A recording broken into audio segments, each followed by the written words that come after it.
തോട്ടത്തിൽ silver collections, തോട്ടത്തിൽ arcade, opposite Sayana hotel, TB junction, Muvattupuzha.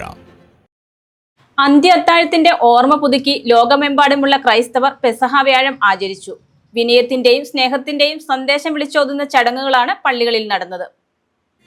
യേശുക്രിസ്തു തന്റെ 12 ശിഷ്യന്മാരോടൊപ്പം നടത്തിയ അന്ത്യ അത്താഴത്തിന്റെ ഓർമ്മ പുതുക്കി ലോകമെമ്പാടുമുള്ള ക്രൈസ്തവർ പെസഹ വ്യാഴം ആചരിച്ചു. 50 നോമ്പിലെ വിശുദ്ധവാരത്തിലെ 5-ാം ദിവസമായ ഇന്ന് വിനയത്തിന്റെയും സ്നേഹത്തിന്റെയും സന്ദേശം വിളിച്ചോതുന്ന ചടങ്ങുകളാണ് പള്ളികളിൽ നടന്നത്.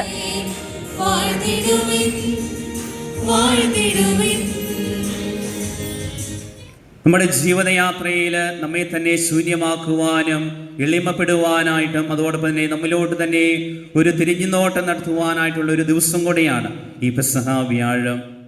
അന്ത്യ വേളയിൽ യേശു ശിഷ്യന്മാരുടെ പാദങ്ങൾ കഴുകി വിനയത്തിന്റെ മാതൃക കാണിച്ചതിനെ അനുസ്മരിച്ച് പള്ളികളിൽ തെരഞ്ഞെടുക്കപ്പെട്ട 12 പേരുടെ പാദങ്ങൾ കഴുകുന്ന കാൽക്കഴുകൽ ശുശ്രൂഷയും പ്രത്യേക പ്രാർത്ഥനകളും നടന്നു.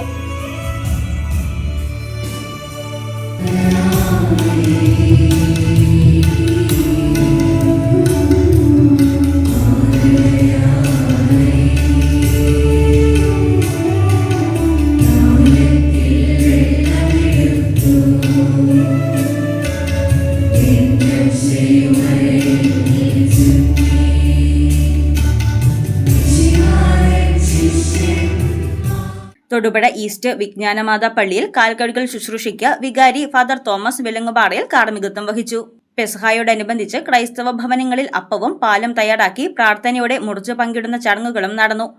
കുരിശുമരണത്തിന് മുന്നോടിയായി യേശു നൽകിയ പുതിയ ഉടമ്പടിയുടെ സ്മരണ കൂടിയാണ് ഈ ദിനം.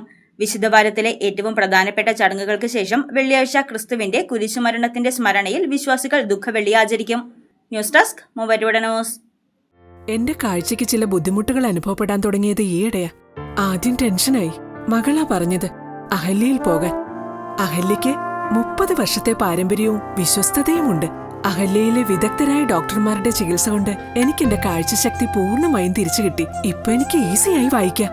നേത്ര സംരക്ഷണത്തിന് നമ്മുടെ Ahalya. Ahalya foundation eye hospital, കേരളത്തിൽ എല്ലായിടത്തും.